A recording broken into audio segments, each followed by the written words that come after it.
Hello बच्चों। बेटा आज हम करने वाले हैं एक्सरसाइज 4.1 का क्वेश्चन नंबर 2। तो देखिए क्वेश्चन क्या कह रहा है, represent the following situation in the form of quadratic equation. हमें क्या करना है, कुछ कंडीशंस दे रखी हैं, तो ये स्थितियों को क्या करना है, द्विघात समीकरणों के रूप में व्यक्त करना है। सबसे फर्स्ट पार्ट क्या है बेटे, the area of a rectangular plot is 528 metre square. The length of the plot in meter is one more than twice its breadth. We need to find the length and breadth of the plot. तो simple सी बात है बेटा, एक rectangular यानी कि आयताकार plot दे रखा है जिसका क्षेत्रफल, इसका एरिया 528 मीटर स्क्वायर हो। तो जो क्षेत्र है उसकी जो लेंथ है यानी लंबाई जो है चौड़ाई के दुगने से यानी कि उसके डबल से यानी कि ट्वाइस से एक अधिक है। तो हमें उसकी लेंथ यानी कि लंबाई और इसकी ब्रेथ यानी कि चौड़ाई ज्ञात करनी है बेटे। बहुत सिंपल क्वेश्चन है बेटे। तो क्या करेंगे, देखिए सिंपल सा क्वेश्चन है, चलिए करते हैं बिल्कुल। सॉल्यूशन क्या होगा इसका बेटे, सबसे पहले तो हमने क्या मान लिया, इसका लेट ब्रेथ मान लिया हमने, माना कि इसकी चौड़ाई मान ली हमने, breadth of the plot x मान लिया, इसको क्या हो गया एक्स मीटर। ठीक है, तो इसीलिए जो हमारी लेंथ है वो क्या हो जाएगी भाई, लेंथ ऑफ द प्लॉट क्या हो जाएगी भाई, ये कहा गया है जो प्लॉट की लेंथ है यानी कि जो लंबाई है वो हमारी ब्रेथ के ट्वाइस से एक अधिक है। तो भाई ब्रेथ का डबल यानी कि ट्वाइस यानी कि 2x हो गया, उससे एक अधिक है यानी कि +1। तो ये हमारा क्या हो गया, इसकी लेंथ हो गई। अच्छा, अब इसने क्या दिया हुआ भाई, एरिया दे रखा है भाई, एरिया यानी कि क्षेत्रफल दे रखा है रेक्टेंगल का। तो एरिया ऑफ रेक्टेंगुलर प्लॉट क्या हो जाएगा बेटे, क्या होता है फॉर्मूला हमें पता है इसका अच्छे से, लंबाई गुना चौड़ाई यानी कि L इंटू बी होता है। ठीक है, तो हमें क्या दे रखा है बेटे, ये दे रखा है एरिया, लिख लिया भाई एरिया के नीचे 528 इक्वल टू, देखिए बेटे अब इसकी लेंथ कितनी है बेटे, लेंथ है 2x + 1 है बेटे, और ब्रेथ कितनी है बेटे इसकी x, तो ये मल्टीप्लाई में x हो गया। बस आपको एरिया दे रखा है तो इससे एक इक्वेशन बनानी है। तो ये हो जाएगा 528, x को 2x से मल्टीप्लाई करोगे तो 2x की पावर 2 प्लस x को 1 से मल्टीप्लाई किया तो x हो जाएगा। तो हमारी रिक्वायर्ड इक्वेशन क्या हो जाएगी, 2x² + x minus 528 equal to 0। बस यही हमें बनाना था। तो इसमें क्या किया बेटे, हमने लेफ्ट हैंड साइड को या तो राइट हैंड साइड ले जाओ, ठीक है, तो उसको ले जाके वो इस तरफ आ गया, तो आप इसको इस तरीके से लिख सकते हो। यही हमारी रिक्वायर्ड इक्वेशन है। अब करते हैं बेटे सेकंड क्वेश्चन के बारे में बात करते हैं बेटे। आई होप आपको ये समझ आ गया होगा। सेकंड देख लेते हैं। तो बेटे सेकंड क्वेश्चन क्या कह रहा है कि प्रोडक्ट दे रखा हमें दो कॉन्जुगेटिव पॉजिटिव इंटीजर का 306 है, तो हमें इंटीजर्स निकालना है। कहने का मतलब क्या है भाई, दो क्रमागत यानी कि एक के बाद एक धनात्मक पूर्णांकों का गुणनफल यानी कि पॉजिटिव इंटीजर्स का जो प्रोडक्ट है वो 306 है यानी कि गुणनफल। तो हमें उनको ज्ञात करना है, उन पूर्णांकों को ज्ञात करना है यानी कि नंबर्स को ज्ञात करना है। ये तो देखिए बहुत सिंपल है बेटे। आपने क्या किया, फर्स्ट ऑफ ऑल लेट, हमने मान लिया first, let the first positive integer क्या मान लिया हमने, x मान लिया। क्या मान लिया बेटे, x।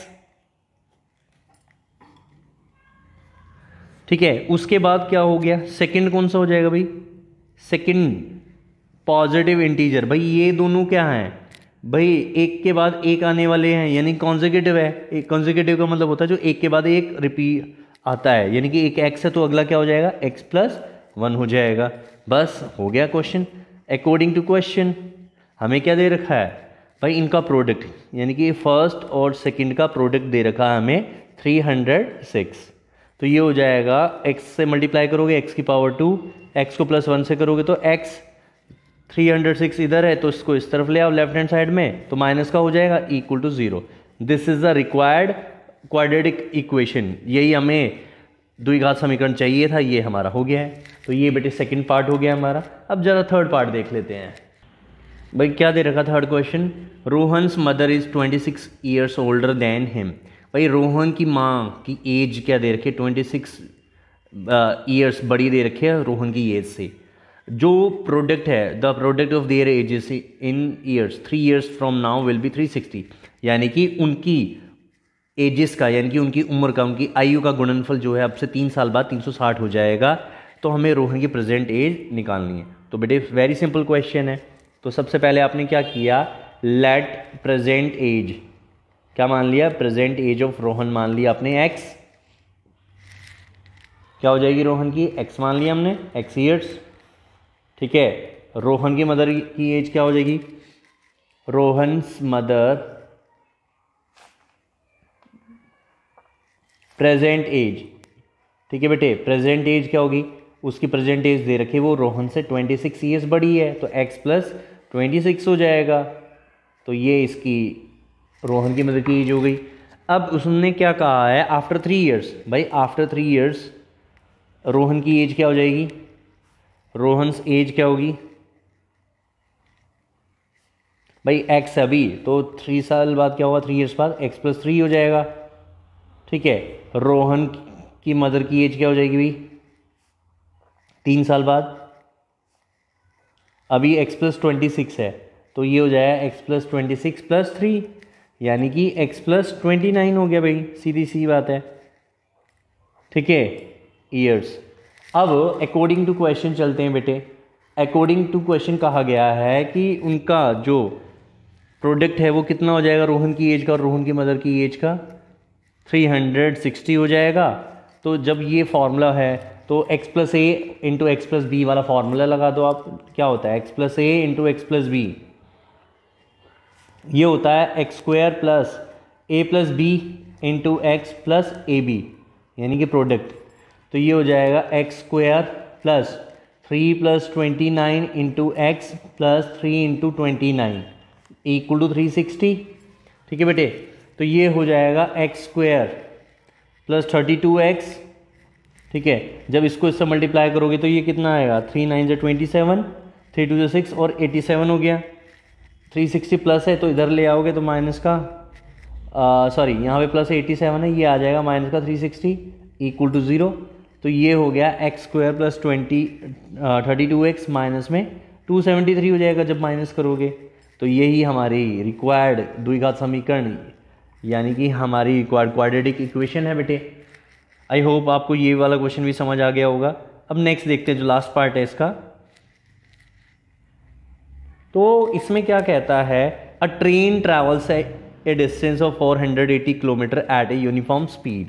क्या दे रखा है, जो एक रेलगाड़ी है वो 480 किलोमीटर की दूरी समान चाल से तय करती है। If the speed had been 8 kilometre per hour less than it would have taken 3 hours more to cover the same distance. तो यानी कि क्या है, यदि इसकी चाल 8 किलोमीटर पर आवर कम होती है तो वह उसी दूरी को तय करने में 3 घंटे अधिक समय लेती है। तो हमें स्पीड ऑफ द ट्रेन निकालनी है, यानी कि हमें रेलगाड़ी की चाल निकालनी है। तो वेरी सिंपल है बेटे, चलिए देख लेते हैं इसमें क्या कैसे होगा। फोर्थ पार्ट देख लेते हैं हम इसका। देखिए सबसे पहले बात तो हमने क्या किया, लेट स्पीड ऑफ ट्रेन मान ली, let speed of the train, इसको मान लिया x किलोमीटर पर आवर मान लिया बेटे। ठीक है, टोटल डिस्टेंस जो कवर करना है, टोटल डिस्टेंस क्या हो गया भाई हमारा 480 किलोमीटर।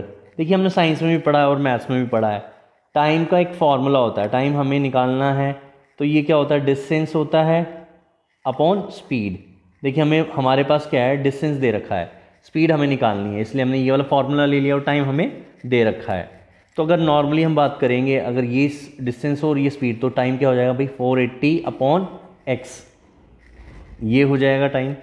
अब इसके बाद क्या, स्पीड को डिक्रीज किया गया है भाई, decrease speed of the train क्या हो जाएगी भाई, कि भाई 8 किलोमीटर पर आवर घटा दिया जाए, यानी कि x में से 8 माइनस कर दिया जाए, तो ये हमारी स्पीड हो गई। तो अब डिस्टेंस तो सेम है, तो टाइम क्या हो जाएगा बेटे, टाइम सेम 480 अपॉन में क्या हो गया x माइनस 8, ये हो जाएगा। ठीक है, अब हम लोग क्या करते हैं भाई, क्वेश्चन के अकॉर्डिंग चलते हैं। ठीक है बेटे, देखिए बेटे क्या कहा गया है, अकॉर्डिंग टू क्वेश्चन क्या कहा गया है कि अगर स्पीड को घटा दिया जाए तो ये 3 घंटे समय ज़्यादा लेगी, यानी कि अगर 480 अपॉन एक्स माइनस 8 ये 3 घंटे समय अधिक लेगी किससे, जब 480 अपॉन एक्स से, यानी कि इसमें 3 घंटे समय कम लेगी, यानी इन दोनों के बीच का गैप क्या हो गया 380। इसमें टाइम ज़्यादा लगता है, इसमें कम, तो माइनस हो जाएगा, इक्वल टू कितना आ गया बेटे 3 आ गया, क्योंकि 3 का क्या है गैप दे रखा है। तो सिंपल है, आपने क्या करना है इसमें बेटे एलशियम ले लेना है। तो ये एलशियम जब लोगे तो x माइनस 8 इंटू एक्स हो जाएगा, ठीक है। तो ये क्या आ जाएगा, अगर आप इसको इस तरीके से सॉल्व करते हो तो आप क्या कर सकते हो बेटे, ये आ जाएगा x माइनस 8 को इससे डिवाइड करोगे तो x बचेगा, यहाँ हो गया 480 इंटू एक्स हो जाएगा, माइनस इस x को इससे डिवाइड करोगे तो x माइनस 8, 480 को x से करोगे तो 480x, एक मिनट पहले इस तरीके से लिख लेते हैं हम लोग, आसान रहेगा।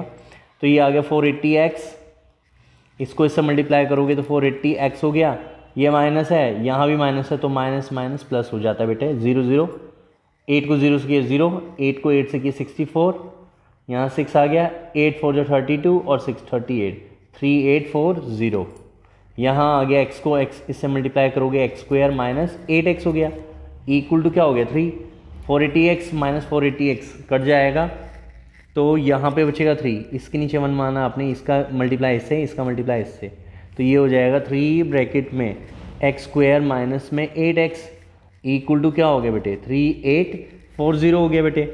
अब ये मुझे क्या दिखाई दे रहा है भाई 3 से डिवाइड हो सकता है, तो मैंने क्या किया देखिए 3 से कैसे डिवाइड होगा, 8 प्लस 4 12 प्लस 3 15, यानी 3 के टेबल में आएगा, तो मैंने इसको क्या करा भाग कर लिया 3 से डिवाइड बाय 3, तो ये आ गया x square minus 8x equal to 3 1 जा 3, 3 2 जा 6, 3 8 जा 24 और 0।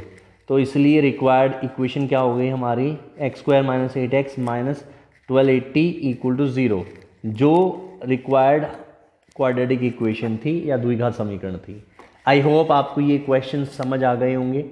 फिर भी अगर कोई डाउट होता है तो आप लोग कमेंट सेक्शन पे कमेंट छोड़ सकते हैं, और ज़्यादा से ज़्यादा वीडियो को शेयर कीजिए, लाइक कीजिए, चैनल को सब्सक्राइब कीजिए।